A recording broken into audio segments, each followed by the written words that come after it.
Price அல்லாடுங்க. எங்களுடைய நோக்கம் ஒரு வருடத்தில் வேதாகமம் முழுமையாக வாசித்து முடிக்கும் திட்டம். வேத வாசிப்பு பகுதி யாத்ராகமம் 1 முதல் யாத்ராகமம் 3 வரை. 1வது அதிகாரத்தில் யோசிப்பை அறியாத புதிய ராஜா ஒருவர் வருவார். அவர் இஸ்ரவேல் அதிகமாய் பெருகி இருப்பதை கண்டு இவர்கள் இன்னும் அதிகமாய் பெருகக்கூடாது என்று அவர்களை வேலைகள் நிமித்தமாய் வாதிப்பார். ஆனாலும் அந்த ஜனம் அதிகமாக பெருகிக் கொண்டு போகும்.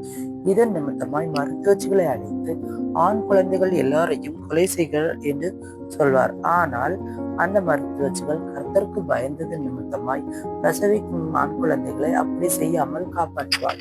இதன் நிமித்தமாய் பார்வன் கூட்டு அவர்களை கேட்கும் போது எபிரேயர்கள் நல்ல பலமுள்ளவர்களாய் இருப்பது நிமித்தமாய் அவர்கள் நாங்கள் போவதற்கு முன்பாகவே குழந்தை பெற்று விடுகிறாள் என்று பொய் சொல்வார்கள்.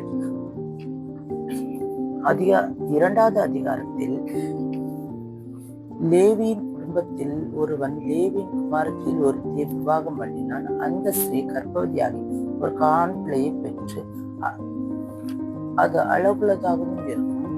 ஆனால் ஆண் குழந்தை கொலை செய்ய அங்கு கட்டளையிட்டதன் நிமித்தமாய் அதை நாணல் பெட்டியில் வைத்து விடுவார். அதை குளிக்க சென்ற பார்வனுடைய குமாரத்தியை எடுத்து வளர்ப்பாள்.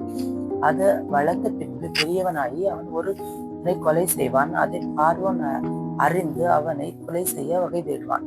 அதன் நிமித்தமாய் அவன் அந்த இடத்தை விட்டு தப்பித்து ஓடுவது கூறப்படும். 3வது அதிகாரத்தில் மோசே முச்செடியின் நிமித்தமாய் தேவன் அவனை அழைத்து இஸ்ரவேல் ஜனங்களை எப்படி விடுதலை செய்து கொண்டு வரும் என்று அதில் குறிப்பிடப்பட்டிருக்கும்.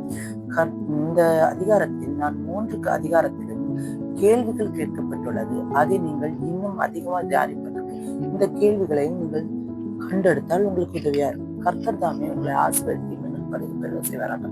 ஆமென்.